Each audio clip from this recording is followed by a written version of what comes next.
Hello student, your welcome on my science 96 site. देखिए, यह video कक्षा 9 के छात्रों के लिए है, ठीक है ना। ये मैं बता देता हूं, और बोर्ड पर भी लिखा हुआ है कि कक्षा 9, ठीक है। आज से मैं कक्षा 9 की गणित और विज्ञान का कोर्स चालू करने जा रहा हूं, ठीक है ना। इसलिए कालांश मैंने लिख रखा है फर्स्ट। तो इस कालांश फर्स्ट में तो आप गणित का कोर्स से पढ़ना स्टार्ट करेंगे। गणित की प्रश्नावली है न्यू एनसीईआरटी बुक के तहत पढ़ेंगे हम, ठीक है ना। क्योंकि आपका कोर्स चेंज हो चुका है, न्यू एनसीईआरटी बुक आ चुकी है, तो उसी के अनुरूप हमें यहाँ पर गणित और साइंस का कोर्स कंप्लीट करेंगे, ठीक है ना। अगर किसी स्टूडेंट को गणित और विज्ञान का कोर्स कंप्लीट करना है बिल्कुल फ्री में, ठीक है ना, कोई रुपए नहीं लगेंगे, सिर्फ आपको वीडियो देखनी है और आपको पढ़ना है। वीडियो देखने के बाद आपको वीडियो को लाइक करना है, शेयर करना है अपने साथियों में, और एक छोटा सा प्यारा सा कोई भी कमेंट कर देना है कि वीडियो में आवाज कैसी आ रही है, वीडियो में पढ़ाने का तरीका आपको कैसा लग रहा है, या फिर मुझसे कुछ गलती हो जाती है, उस गलती को भी अवगत करा सकते हैं, ठीक है ना, कि ये गलती हो गई, इस प्रकार से आप कमेंट कर सकते हैं, ठीक है ना। तो चलें आज की क्लास की तरफ। तो देखिए, आज मैं आपको अध्याय फर्स्ट पढ़ाने वाला हूं गणित का, जिसका नाम है संख्या पद्धति। क्या नाम है? संख्या पद्धति है, ठीक है ना, यानी नंबर सिस्टम। संख्या को इंग्लिश में क्या कहेंगे? नंबर, और पद्धति को क्या कहेंगे? सिस्टम। तो इंग्लिश रूपांतरण होगा संख्या पद्धति का नंबर सिस्टम। क्या होगा? नंबर सिस्टम होगा। तो इसी के बारे में आज हम पढ़ने वाले हैं। तो सबसे पहले हम संख्या के बारे में ही पढ़ेंगे कि संख्याएं कितने प्रकार की होती हैं। तो देखिए, आपको मैं बता देता हूं कि संख्याएं आप कई प्रकार की पढ़ेंगे इस चैप्टर के अंदर। प्राकृत संख्या होती है, ठीक है ना, पूर्ण संख्या होती है, पूर्णांक संख्याएं होती हैं, परिमेय संख्याएं होती हैं, और अपरिमेय संख्याएं होती हैं, ठीक है ना। और वास्तविक संख्याएं कौन सी होती हैं, ठीक है ना। तो इन्हीं के बारे में आज मैं आपको बताने वाला हूं। तो ध्यान आपका बिल्कुल सामने होना चाहिए, ठीक है ना। बिल्कुल एकांत में जाकर के पढ़ना है, ये नहीं कि जहां पर शोर हो रहा है और वहां पर आप पढ़ रहे हैं तो भैया आपकी खोपड़ी में कुछ प्रवेश करेगा और कुछ प्रवेश नहीं करेगा। शोर वाले स्थान पर नहीं पढ़ना है आपको, बिल्कुल एकांत जगह पर जाकर पढ़ना है। मेरे मुंह से बोले गए प्रत्येक शब्द को ध्यान पूर्वक सुनना है आपको, ठीक है ना। और आपको देखना है कि मैं जो बोल रहा हूं वो यानी उसके जो यहाँ पर बोर्ड पर लिखा हुआ है उसके अकॉर्डिंग है या नहीं है, ठीक है ना। कहीं मैं गलत तो नहीं बोल रहा हूँ, ठीक है ना। ऐसा भी तो हो सकता है कहीं कि बोर्ड पे कुछ लिख रहा हो, मैं मुंह से कुछ निकल रहा हो, तो उससे भी आप कमेंट करके अवगत करा सकते हैं मेरे को, ठीक है ना। तो चलिए आज हम संख्याओं के बारे में पढ़ते हैं। तो देखिए, आपने छोटी क्लासों में संख्या रेखा के बारे में पढ़ा होगा। हम स्टार्ट यहीं से करेंगे, पहले संख्याओं के बारे में सीखेंगे। तो देखिए, संख्या रेखा पर आपने संख्या रेखा खूब पढ़ी होगी छोटी क्लासों में, छठी, सातवीं, ठीक है, पांचवी, आठवीं, इनमें संख्या रेखा को पढ़ाया जाता है।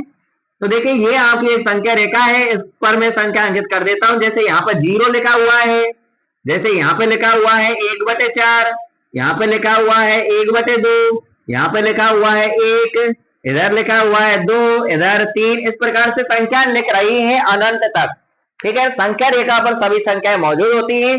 प्राकृत संख्या भी मौजूद होती है, पूर्ण संख्या भी होती है, पूर्णांक संख्या भी होती है, परिमेय भी होती है, और अपरिमेय संख्या भी मौजूद होती है, ठीक है ना।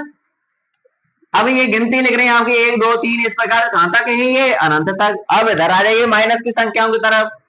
तो 0 के इधर तो होंगी प्लस की संख्या, और 0 के इधर होंगी अपन की माइनस की संख्या, ठीक है ना। इधर आपका जैसे माइनस का 1/4 लिखा हुआ है, माइनस का 1/2 लिखा हुआ है, यहाँ पर लिखा हुआ है -1, यहाँ पर मान लीजिए -2, यहाँ पर माइनस का 3, ठीक है। कुछ ही संख्या लिखी है, संख्याओं का कोई अंत नहीं है, इसलिए हम सभी संख्याओं को संख्या रेखा पर प्रदर्शित नहीं कर सकते इस बोर्ड पर, ठीक है ना। इसलिए उन अनंत संख्याओं में से ही कुछ संख्याओं को मैंने यहाँ पर लिख लिया है आपको समझाने के लिए, ठीक है ना। तो देखिए संख्या रेखा हमने लिख ली।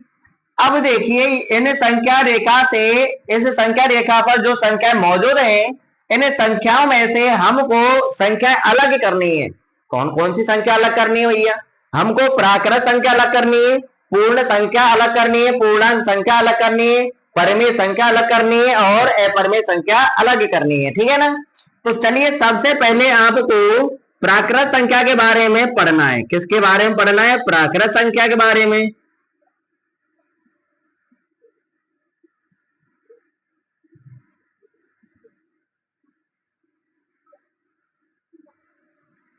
तो देखिए जो मैं यहाँ पर बोर्ड पर बता रहा हूं, यह कक्षा 8, 9, 10 यानी सभी क्लास के स्टूडेंटों के लिए महत्वपूर्ण है। ठीक है ना? तो देखिए संख्या, प्राकृत संख्या के बारे में पढ़ना है, आपको समझना है। जिस प्रकार से मैं आपको बता रहा हूं वैसे आपको समझना है। आपको एक थैला लेना है। क्या लेना है? एक थैला लटका लेना है। एक हकीकत में नहीं लटकाना है, ये आपको एक कल्पना करनी है। क्या करनी है? कल्पना करनी है। जैसे आप कल्पना नहीं करते क्या बैठे बैठे, यानी हम वहां जाएंगे, वहां से वो खरीदेंगे, वहां पर घूमने जाएंगे, तो ये क्या है? आपकी कल्पना ही तो है। तो ऐसे ही आपको एक कल्पना करनी है।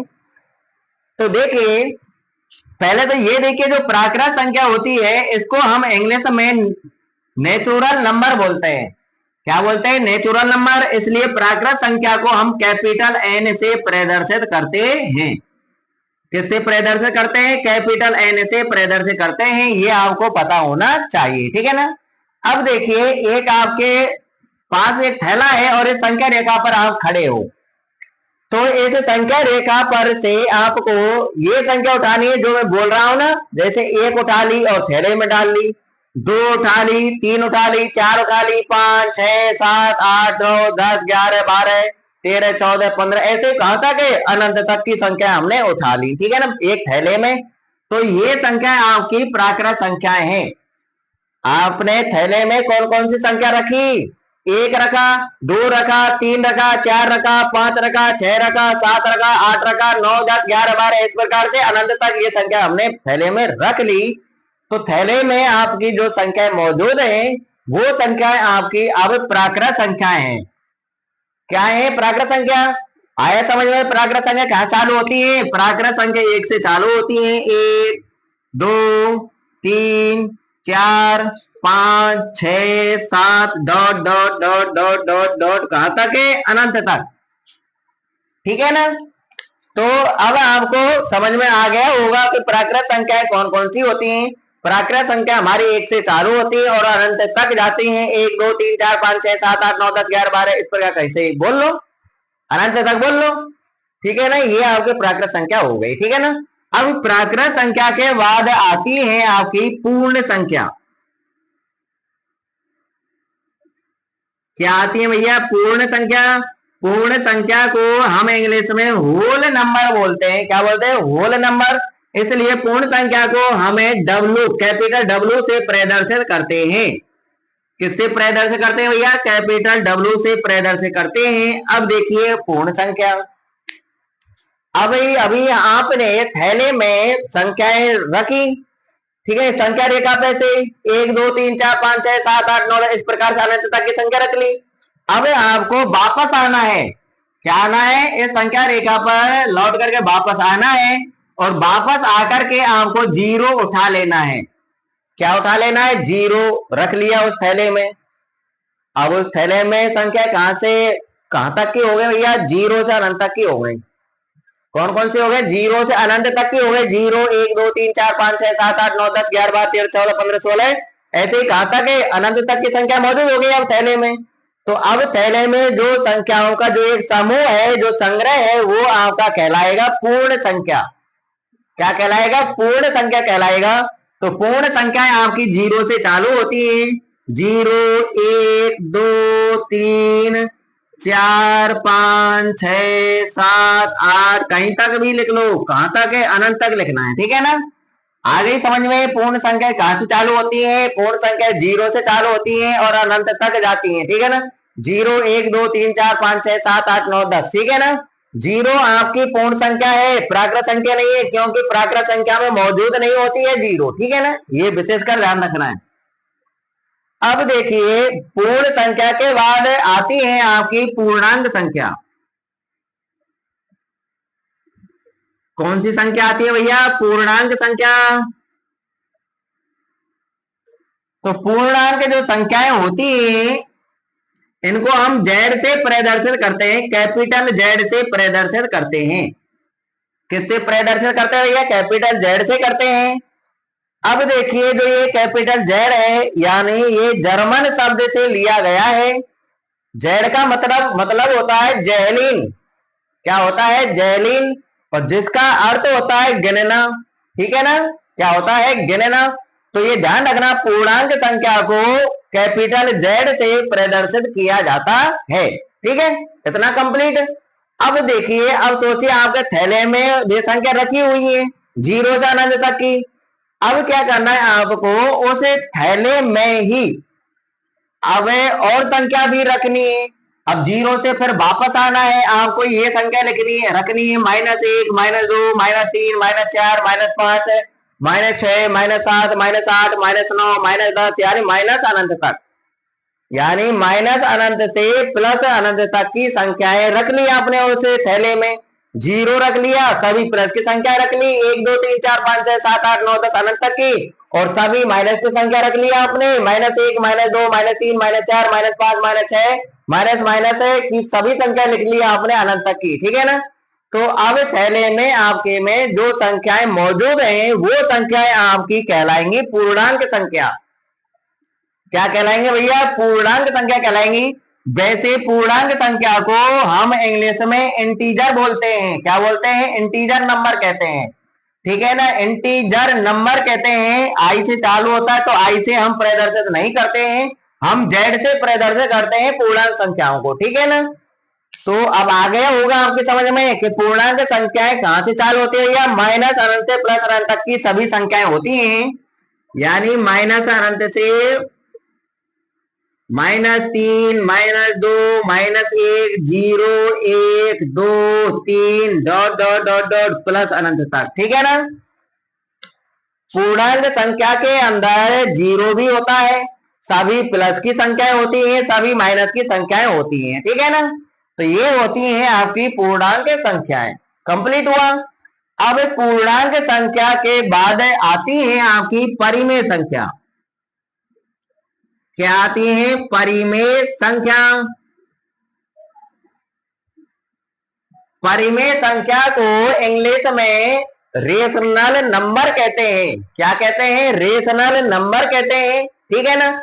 परंतु यहाँ पर हम परिमेय संख्याओं को आर से प्रदर्शित नहीं करते हैं, हम क्यू से प्रदर्शित करते हैं। और क्यू आपका एक अंग्रेजी वर्ड है जिसका मतलब होता है क्यूसेंट होता है। क्या होता है?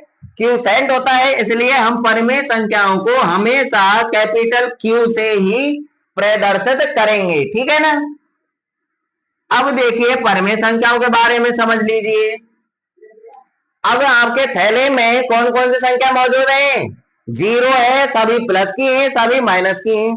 अब उसी थैले में आपको इस संख्या रेखा पर से बटे वाली भी संख्या रख लेनी है उसी के अंदर, सभी बटे वाली संख्या रख लेनी है। ठीक है ना? जब बटे वाली संख्या भी उसी में मौजूद हो जाएंगी, अब थैले में आपको जो संख्याओं का संग्रह प्राप्त हुआ है, संख्याओं का जो समूह आपको मिला है वो आपकी संख्याएं हैं परिमेय संख्या। ठीक है ना? तो परिमेय संख्या के अंदर सब ये सभी संख्या आ जाएंगी, आपकी पूर्णांक संख्या सभी आ जाएंगे, सभी माइनस संख्या आ जाएंगी, सभी प्लस की आ जाएंगी, 0 आ जाएगी और सभी बटे वाली संख्या आ जाएंगी। ठीक है ना? तो देखिए यहाँ पर 0, 1/4, 1/2, 1, 2, 3। समझने के लिए इतना ही काफी है, प्लस अनंत तक। ठीक है? इधर माइनस संख्या लिख लेनी है, -1/4, -1/2, 1, 2, माइनस संख्या है। ठीक है? -3, डॉट डॉट माइनस है अनंत तक। ठीक है ना? परिमेय संख्या के अंदर ये सभी संख्या आ जाएंगी आपकी, सभी तो प्लस वाली संख्या आ जाएंगी, सभी माइनस वाली संख्या आ जाएंगी। ठीक है ना? 0 आ जाएगी और आपकी सभी बटे वाली संख्याएं आ जाएंगी। ठीक है ना? कंप्लीट हुआ परिमेय संख्या। अब परिमेय संख्या के बाद आपकी संख्याएं आती हैं अपरिमेय संख्याएं। कौन सी आती हैं? अपरिमेय संख्याएं। अपरिमेय संख्या, ठीक है ना। क्या आती है? आपकी अपरिमेय संख्या आती है।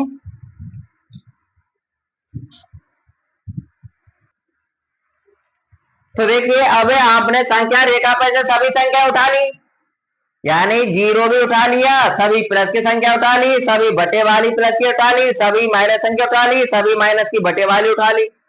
अब इस संख्या रेखा पर जो संख्या बची है वो सभी संख्याएं आपकी अपरिमेय संख्या कहलाएंगी, ठीक है ना। तो देखिए अपरिमेय संख्या कौन कौन सी कहलाएंगी, ध्यान से समझना। तो देखिए अपरिमेय संख्या होती है आपकी √2, √3, √5, √4 आपकी अपरिमेय संख्या नहीं है, ठीक है, क्योंकि रूट का मतलब होता है वर्गमूल और 4 का वर्गमूल विद्यमान होता है। दो दो आपकी प्राकृत संख्या भी है, पूर्ण संख्या भी है, पूर्णांक संख्या भी है और परिमेय संख्या भी है, इसलिए √4 आपकी एक अपरिमेय संख्या नहीं है, वो आपकी क्या है? परिमेय है, पूर्ण है, पूर्णांक है, प्राकृत संख्या भी है, ठीक है ना।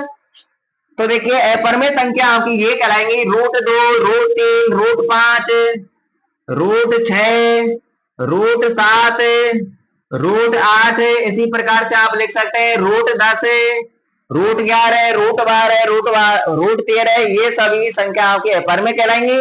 और जो आपका जो ये होता है पाई, पाई का नाम सुना होगा आपने कक्षा 8 में, ठीक है ना, कक्षा 7 में भी पढ़ा होगा।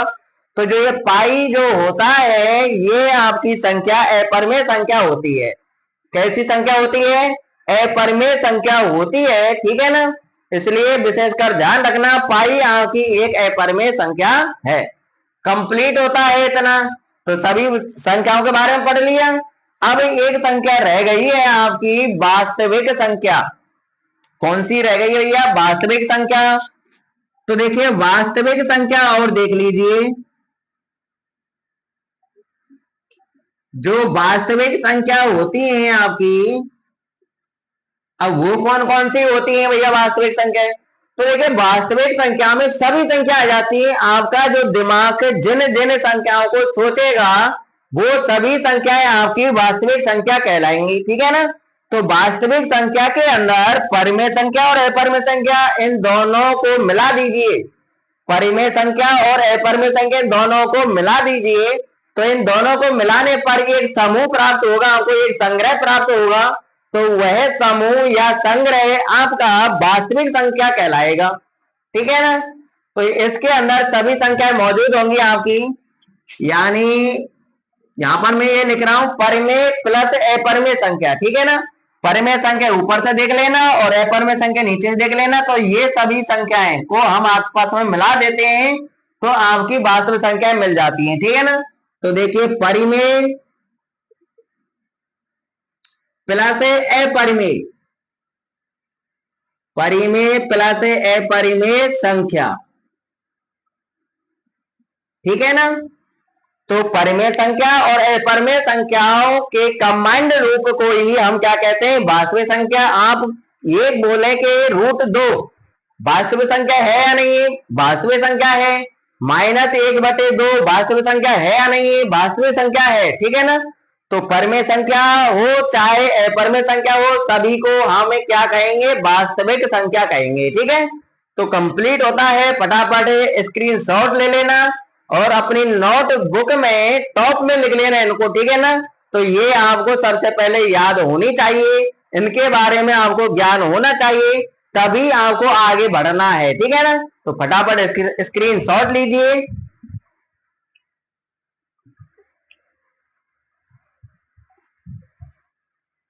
ले लिया होगा स्क्रीनशॉट? हाँ भाई ले लिया आपने स्क्रीनशॉट है। तो देखिए आप को जो मैंने संख्याओं के बारे में बताया है इन संख्याओं को आप याद कर लेना, ठीक है ना। अब मैं आपको नेक्स्ट वीडियो में पढ़ाऊंगा, ठीक है ना। अब नेक्स्ट वीडियो में क्या पढ़ाऊंगा देखिए, सुन लीजिए। नेक्स्ट वीडियो में मैं आपके लिए परिमेय संख्या की परिभाषा पढ़ाऊंगा, ठीक है ना, अपरिमेय संख्या की परिभाषा पढ़ाऊंगा, और उसके बाद आपको मैं प्रश्नावली 1.1 का सॉल्यूशन बताऊंगा, ठीक है ना। तो नेक्स्ट वीडियो में मिलेंगे अब हम। और यदि किसी स्टूडेंट ने चैनल को अभी तक सब्सक्राइब नहीं किया है तो चैनल को सब्सक्राइब कर लीजिए, बेल आइकन का बटन प्रेस कर लीजिए, ताकि मेरी प्रत्येक वीडियो का नोटिफिकेशन है आपके पास समय समय पर पहुंचता रहे, ठीक है ना। और वीडियो को लाइक कर देना, शेयर कर देना, और एक छोटा सा प्यारा सा कमेंट कर देना, और अपने जो साथी हैं अपनी क्लास के, उन साथियों को इस चैनल के बारे में अवगत करा देना, ठीक है ना। वो भी इस चैनल पर आकर के गणित और विज्ञान का पूरा कोर्स पढ़ लें, ठीक है। तो ये चैनल आपके लिए बहुत ही महत्वपूर्ण है, क्योंकि अब फिलहाल में आप कक्षा 9 में हैं, और अगली क्लास में जैसे ही आप पहुंचेंगे तो अगली क्लास का भी कोर्स आपको यहाँ पर फ्री में ही मिलेगा, गणित विज्ञान का, ठीक है ना।